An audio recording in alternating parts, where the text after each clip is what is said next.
Good day, good day.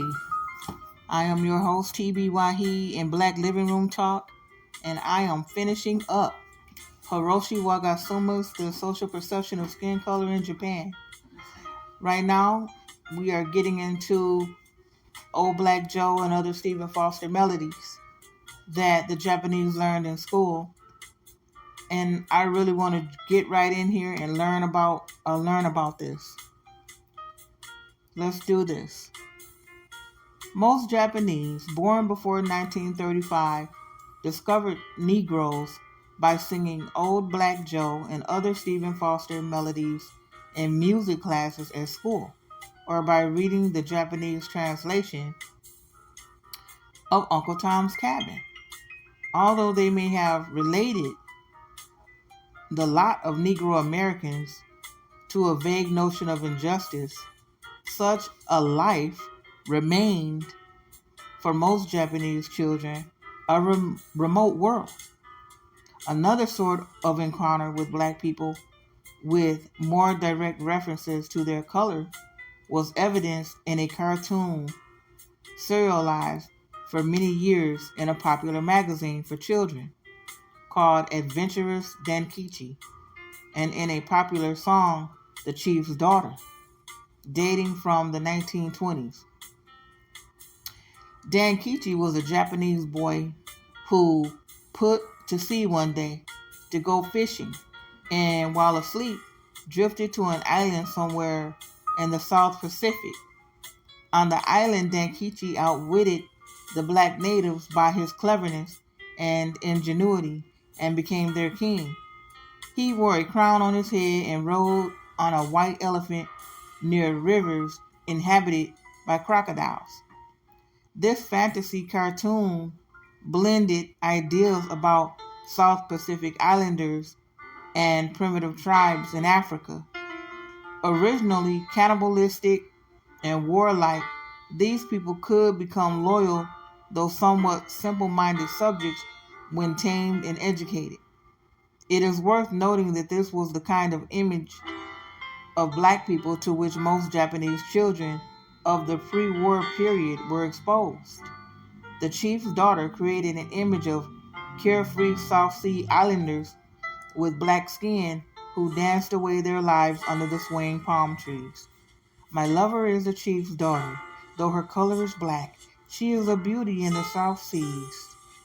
Let us dance, dance under the palm trees.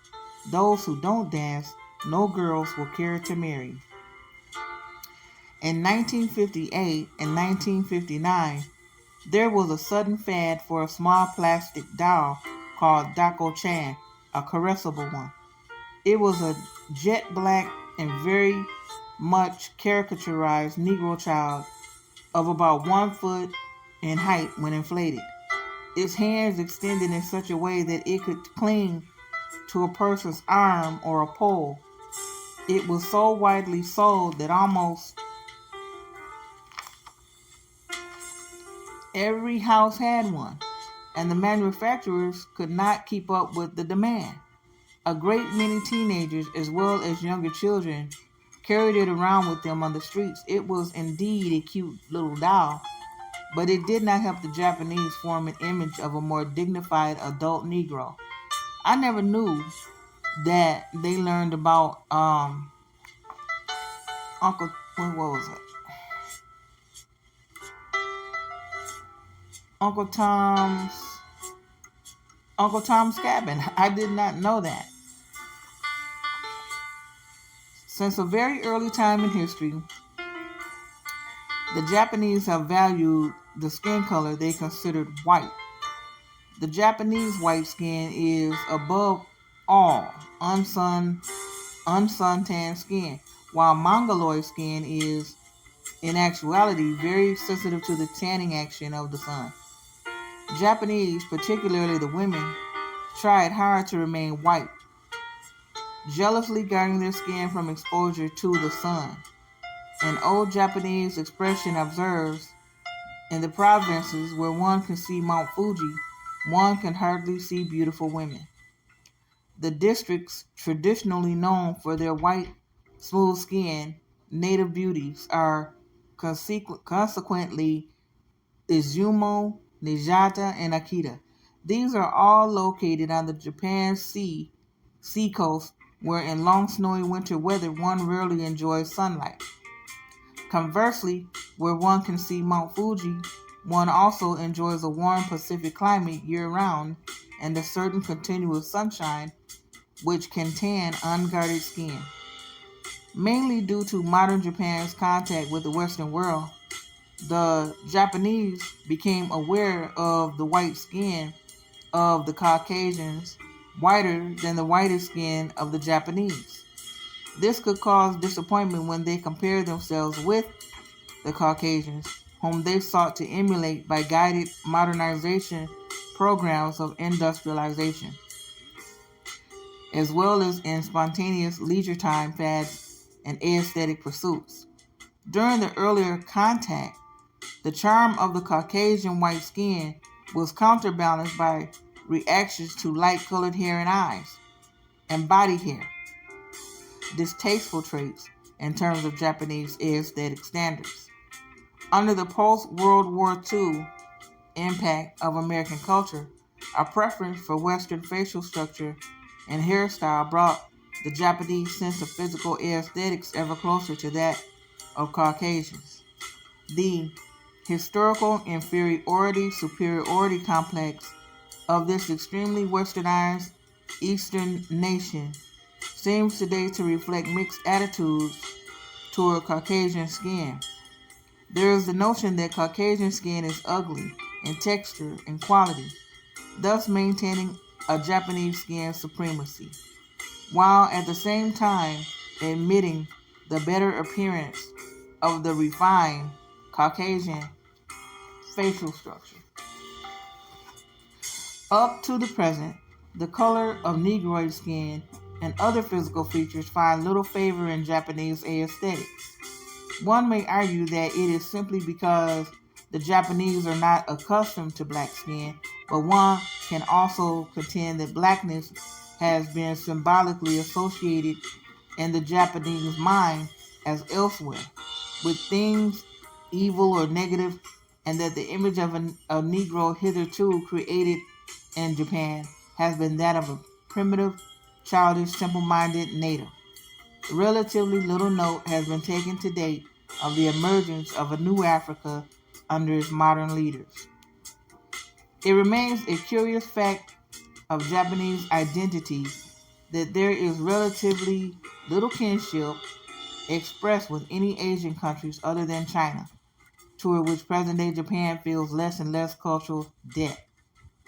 Japanese eyes, despite cases of plastic surgery, may keep their Oriental look, but through these eyes, Japanese see themselves as part of the modern Western world, conceptualized in Western terms. Some Japanese wish to change their physical identity from that of a Japanese to something else, but are countered by a vague sense of resignation that such a change is not possible. Still in search of their national identity, the Japanese are experiencing some difficulties in maintaining and protecting the standards of Japanese beauty and handsomeness from the onslaughts of standardized images produced by the Western cinema. Preoccupied with changing standards, the Japanese may be slow to note a new convergent perception of beauty entering the West, which includes traditional Japanese aesthetic standards in art, architecture, and even in Mongoloid physical beauty. Physical attractiveness is gradually losing its unitary cultural or racial basis in most societies. Art or beauty cannot be maintained in a fixed single standard. Each changes with the diversity of experiences. And with that, I am completely done with that section of Hiroshi Wagatsuma's The Perception of Skin Color in Japan. I am done with that section.